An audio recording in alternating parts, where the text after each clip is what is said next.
आगामी दिन में देश में साधारण निर्वाचन एवं ओडिशा रे विधानसभा निर्वाचन को दृष्टि रखी भारतीय जनता पार्टी सांसद श्री विजयपाल सिंह तोमर को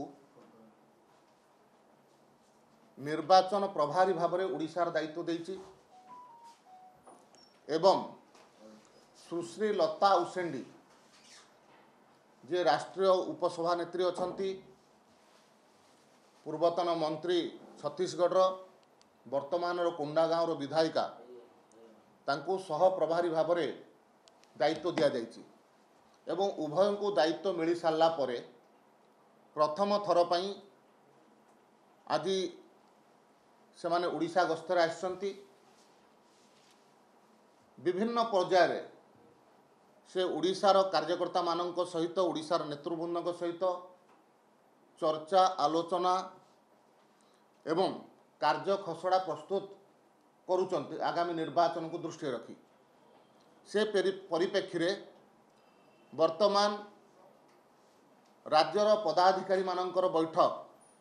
अछि किछि समय पर पदाधिकारी मानक सहित जिला सभापति मानकर बैठक हम मिसिकरी तार परवर्ती अवस्था रे पार्टीर मुखपात्र एवं मीडिया टीम रो बैठक मध्य आज बैठकर योजना करा जायछि एवं ए बैठक भितरे भारतीय जनता पार्टी गत दिन मानकरे जो कार्यक्रम हाथ को नहीं थिला बूथ चाल कार्यक्रम गाँव चल कार्यक्रम शक्ति बंधन कार्यक्रम ये समस्त कार्यक्रम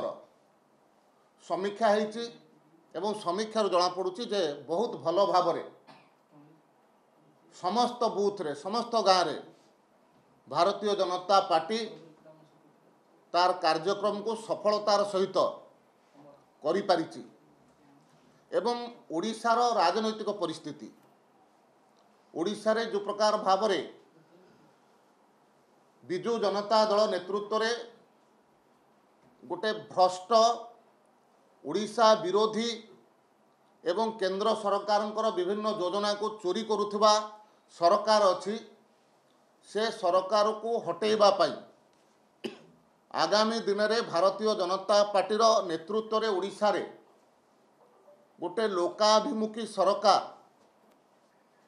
दबा पाई भारतीय जनता पार्टी संपूर्ण भाव में कार्य खसड़ा प्रस्तुत करा जाउची एवं से समस्त योजना को अत्यंत सुरुखुर रे अत्यंत दक्षतार सहित आम निश्चय करिबो जो प्रकार भाव में गाँ चल कार्यक्रम बूथ चाल कार्यक्रम एवं शक्ति बंधन कार्यक्रम को करिचु एवं निश्चित भाव में आगामी 2 मास पर जेतेबेले निर्वाचन हब भारतीय जनता पार्टी नेतृत्व रे ओडिशा रे निश्चय सरकार हेबो एवं केंद्र रे नरेंद्र मोदी नेतृत्व रे जो सरकार हेबो ओडिशा रो मध्य भारतीय जनता पार्टी सर्वाधिक सांसद ओडिशावासींकर आशीर्वाद रे निश्चित भाव में पठेबो यार संपूर्ण कार्य योजना वर्तमान करा जाउची एवं आगामी दिन में मध्य से कार्य योजना को से रोड मैप को आमे तले कार्यान्वयन करिबो एवं ओडिशावासींकर आशीर्वाद निश्चित भाव में प्राप्त करिबो।